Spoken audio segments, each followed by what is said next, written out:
अध्याय 2। दरअसल क्लो और मेरे बीच कई अपवाद थे। एक मालिक और उसकी नौकरानी के बीच बहुत कम बातचीत होती थी। मैं तुम्हारे लिए स्नान तैयार कर दूंगा। टब को केवल पानी से भरें। इसमें उत्पाद जोड़ने की हिम्मत न करें। जो मैंने पिछली बार इस्तेमाल किया था वह आपको पसंद नहीं आया। ये घृणित था। इस तरह की चीजें मत जोड़ें। लेकिन गलत क्या है? मैंने सुना है कि यह आजकल बहुत लोकप्रिय है। वो उबका देने वाली गुलाब की खुशबू। बकवास। हर किसी की नाक बंद होनी चाहिए। मिस क्लोई वास्तव में इससे निराश थी। मैंने क्षण भर के लिए निराशा से उसकी ओर देखा, लेकिन जल्द ही सिर हिला दिया। मुझे लगा कि इसकी खुशबू बहुत अच्छी है, लेकिन क्लो के अनुसार मेरी नाक बंद होनी चाहिए। मैं बाथरूम में गया और टब में गर्म पानी भर लिया। मैं निकलने ही वाला था कि तभी मेरी नज़र टब के बगल वाली अलमारी में गुलाब की पंखुड़ियों से भरे एक कंटेनर पर पड़ी। मैंने अपना अगला कदम उठाने से पहले उसे पकड़ लिया और झिझकने लगा। आप क्या कर रहे हो? लेकिन किसी तरह वह जानती थी और बाथरूम के दरवाजे से मुझे घूर रही थी। कुछ नहीं, मैंने तुमसे कहा था। कोई उत्पाद नहीं, फूल की पंखुड़ियां भी। मेरा प्रश्न सुनते ही क्लो का चेहरा उदास हो गया। यदि आप पंखुड़ियां जोड़ते हैं तो मैं आपको नहला दूंगा। ठीक है, मैं उन्हें नहीं जोड़ूंगा। मैंने लापरवाही से गुलाब की पंखुड़ियों से भरा कंटेनर नीचे रख दिया। क्या आप अभी स्नान करने जा रहे हैं? हाँ, तो चले जाओ। ठीक है। क्लो ने मुझे कभी भी नहाने में मदद नहीं करने दी।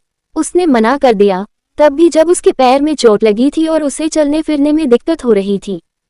हालांकि मैं अनुमान लगा सकता था कि वो कोई मदद क्यों नहीं चाहती थी, इसलिए मैं बिना कुछ कहे सहमत हो गया। ये स्पष्ट था कि वह नहीं चाहती थी कि उसकी नौकरानी शारीरिक शोषण के घाव देखे। मैं तौलिया यही छोड़ दूंगा। मैंने कोई उत्तर नहीं सुना, जिसका मतलब था कि वह समझ गई थी।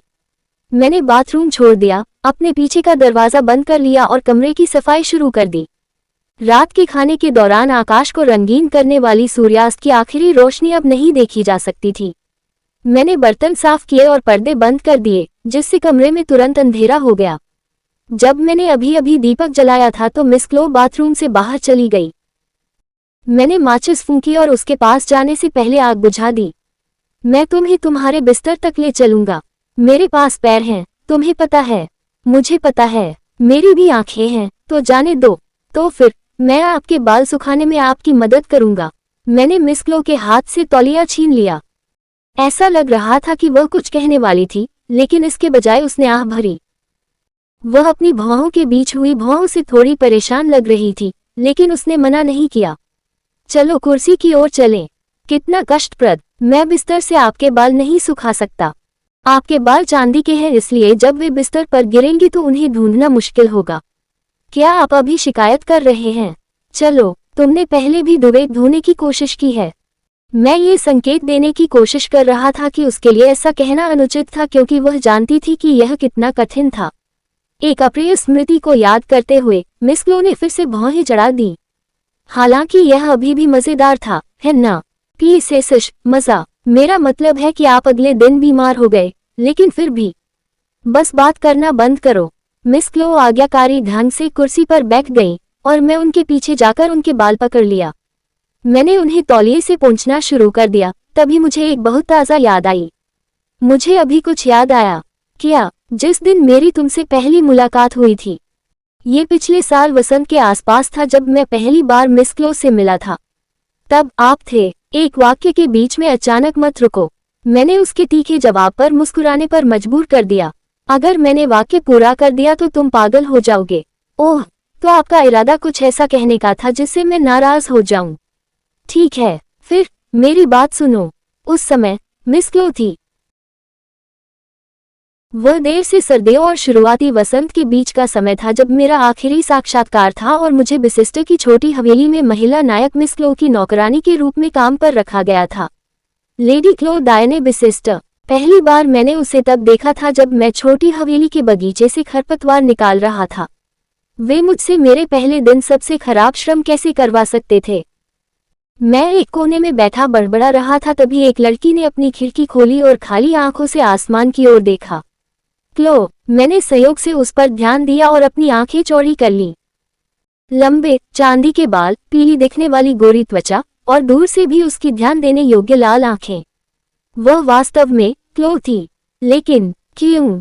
चौंक कर मैंने अवचेतन रूप से आवाज निकाली, क्यों? वह ऐसी क्यों दिखती है? जिस क्लो को मैंने उसकी खिड़की के पास बैठे देखा वह क्षीण हो गई थी।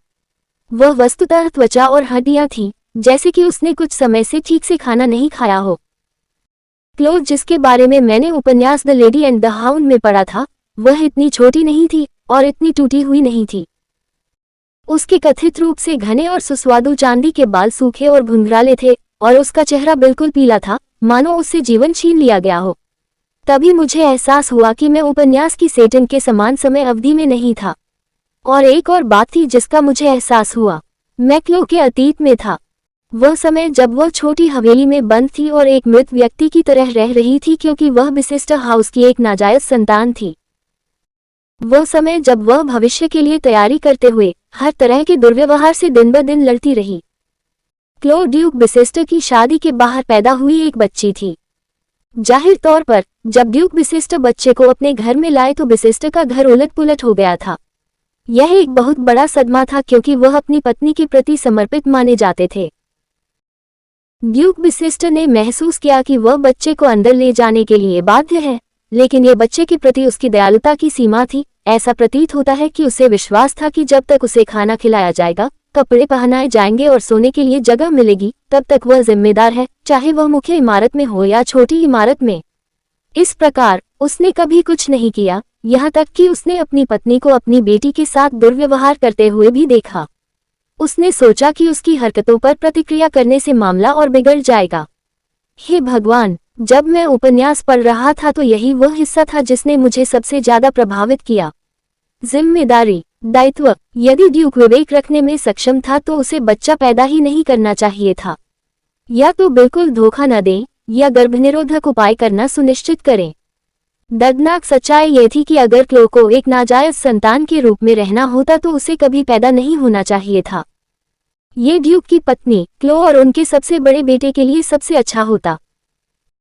यदि कोई गलती हो जाती है और क्लो को घर लाना पड़ता है, तो यह उसके पिता का कर्तव्य था कि वह उसे सर्वोत्तम जीवन दे सके।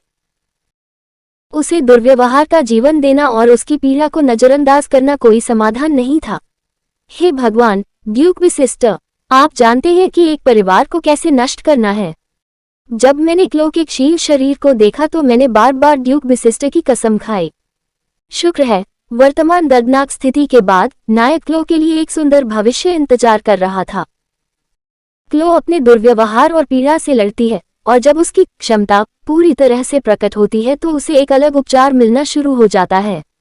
उसके पास दूसरों को भविष्य दिखाने की शक्ति थी। वह खुद भविष्य नहीं देख सकती थी, लेकिन वह भविष्य दिखाने में सक्षम थी दूसरों के माध्यम से। दूसरे शब्दों में, उपन्यास the lady and the hound पारिवारिक पछतावे से भरी एक कहानी थी जिसके बाद मोचन आया। ये कहानी थी कि कैसे क्लो का जीवन एक कठोर मोड़ लेता है। हालांकि ड्यूक पर एक परिवार को नष्ट करने और एक दुर्व्यवहार करने वाले बच्चे की स्पष्ट रूप से अनदेखी करने का आरोप है, लेकिन जैसे जैसे कहानी आगे बढ़ती है, अंततः वह क्लो को और अधिक प्यार करने लगता है। जब बात अपनी बेटी की देखभाल की आती थी तो वह बहुत आगे रहता था, वह उसके लिए एक नर्म स्थान बन गया था। आखिरकार क्लो का भाई भी अपनी बहन से प्यार करना सीखता है और उसके साथ एक राजकुमारी की तरह व्यवहार करता है। यह एक पछतावे वाले परिवार का सच्चा नीला घिसा पिटा रूप था। हालांकि कहानी का मुख्य कथानक ये था कि कैसे क्लो, जिसे अब उसके परिवार द्वारा पहले से बेहतर माना जाता था, 3 संभावित पुरुष नायकों से मिलती है। पहला नायक हाइड, क्राउन प्रिंस था। उसका पूरा नाम बहुत लंबा है इसलिए मैं इसे छोड़ दूंगा। दूसरा नेतृत्व जेरोन था, जो एक मार्क्वेस और एक तलवारबाज था। और अंतिम लेकिन कम महत्वपूर्ण डेज नहीं था, जो जादूगर के टॉवर का एक बेहद सुंदर ऋषि था। अब मैंने किसका समर्थन किया? मैंने क्लो का समर्थन किया। तुम जो चाहो करो मेरी प्यारी क्लो, आप दुनिया के लायक हैं। मुझे ऐसा ही लगा। मुझे इसकी परवाह नहीं थी कि वह अपना पछतावापूर्ण परिवार चाहती थी या असाधारण रूप से चिपकू पुरुष नेतृत्व चाहती थी, चाहे वह कोई भी हो। अगर क्लो उन्हें चाहती तो वह उनकी हकदार थी। यही कारण था कि मैं लेडी और हाउंड से प्यार करता था। ये देखकर बहुत संतुष्टि हुई कि जब उसके परिवार के बाकी सदस्य पछतावे में डूब रहे थे तब वह कितनी उदासीन थी। जब मैंने उसके ध्यान के लिए परिवार की लालसा और क्लोथ द्वारा उनके प्रति उदासीनता बरतने के बारे में पढ़ा तो मुझे एक रेचन की भावना महसूस हुई। क्यों? क्योंकि वास्तविक जीवन में ऐसा कभी नहीं होगा। और यही कारण है कि जब the lady and the hound का निर्धारित सीक्वल कभी रिलीज नहीं हुआ तो मुझे बहुत दुख हुआ। लेकिन इसका मतलब यह नहीं कि मैं इस दुनिया में आना चाहता था। मैंने आकाश की ओर देखते हुए अपने आप से बड़बड़ाया, फिर क्लो की ओर देखा। छोटी बच्ची का अस्तित्व ही दुर्व्यवहार का प्रमाण था। उसका असामान्य रूप से पतला शरीर संभवतः उस चाबुक के निशानों से ढका हुआ था जो उसे एक छोटी बच्ची के रूप में मिलती थी। उपन्यास में क्लो के संक्षेप में उल्लिखित अतीत को अपनी आंखों से देखना, मुझे इसे कैसे कहना चाहिए, दयनीय। भले ही उसके पास एक उज्ज्वल भविष्य और धन उसकी प्रतीक्षा कर रहा हो। जब मैंने उसे आने वाली खुशी से इतना अलग देखा तो मेरा दिल दुख गया। वास्तविक जीवन में उपन्यास को खेलते देखना निश्चित रूप से अलग महसूस हुआ। वे लोग एक बच्चे के साथ इस तरह दुर्व्यवहार कैसे कर सकते हैं? वे कुत्तों से बेहतर नहीं हैं। दया और क्रोध से जलते हुए मैंने कांपते हाथों से हिंसक रूप से घास फूस को उखाड़ दिया, मानो मैं उन पर अपना गुस्सा निकाल रहा हूँ। वाह, तुम सचमुच इसमें अपना दिल लगा रहे हो। आओ, मेरे पीछे आओ। हालांकि छोटी हवेली की देखरेख करने वाली मुख्य नौकरानी मेरे काम करने के तरीके से प्रभावित थी। यह एक गलतफहमी है, ठीक है, जैसे कि मैं वास्तव में इसे जोर से कहूंगा। और ऐसे ही मुझे खरपतवार उखाड़ने की ड्यूटी से हटा दिया गया। मैं देख सकता था कि मेरे सहकर्मियों की आंखें ईर्ष्या से भीगी हुई थीं। बगीचे से निकलने से ठीक पहले मैंने आखिरी बार क्लो को देखने के लिए अपना सिर घुमाया। हालांकि उसकी खिड़की पहले से ही बंद थी और मैं अब उसे नहीं देख सकता था। छोटी हवेली के नौकरों में एक अलग ही उत्साह था। मैं यह नहीं कहूंगा कि वे शांत थे, लेकिन वे शांत और अधिक सावधान थे, जैसे कि वे कुछ छिपा रहे हों।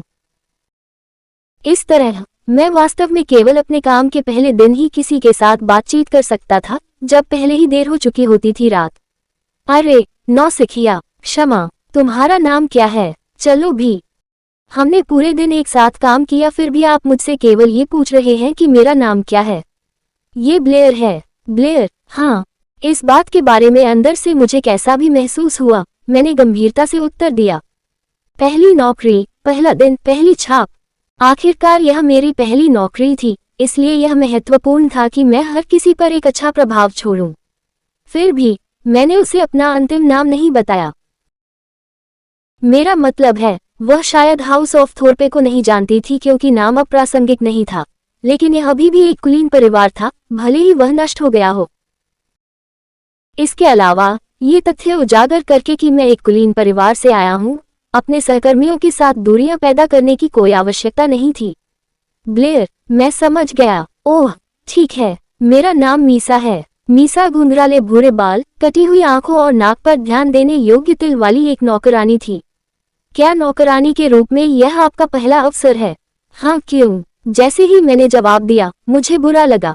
मुझसे मेरे ट्रैक रिकॉर्ड के बारे में पूछ रही थी। क्या वह इसे मेरे खिलाफ इस्तेमाल करने की कोशिश कर रही है? हालांकि शुक्र है कि मेरा संदेह गलत था। हमारे चैनल की कहानी देखने के लिए धन्यवाद।